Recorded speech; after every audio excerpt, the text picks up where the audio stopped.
বিশাল বড় চিতল মাছ, এই দেখেন এই প্রজেক্টের সবচেয়ে বড় এটা চিতল মাছ, 7-8 কেজি ওজন হইব এটার।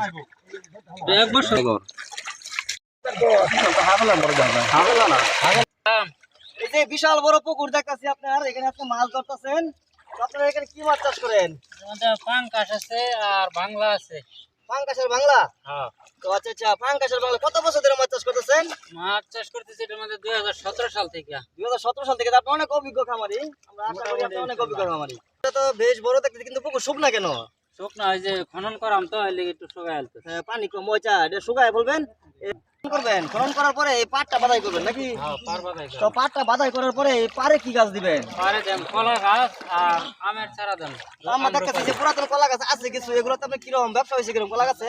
মোটামুটি ভালো হয়েছে, বছরে 3-4 লাখ টাকা বিক্রি করুন যায়। আচ্ছা আচ্ছা, দর্শক আপনারা দেখেন এই যে মাছ চাষ করেন যারা পুকুরের পার খালি রাখেন, উনি কিন্তু এই পুকুরের পার থেকে কলা গাছ থেকে বছরে 3 থেকে 4 লক্ষ টাকা ইনকাম করে, শুধু কলা গাছ থেকে কলা বিক্রি করে। আর মাছ তো আছেই। তো এই বছর যে খনন করবেন, খনন করার পরে কি মাছ দিবেন?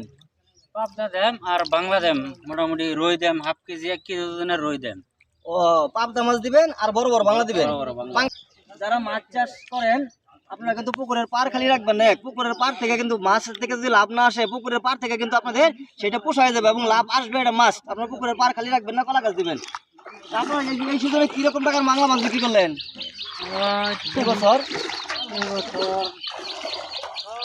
মোটামুটি ভালোই বিক্রি করছি, ম্যাক্সিমাম তো 10-15 লক্ষ টাকার মতো আসছে।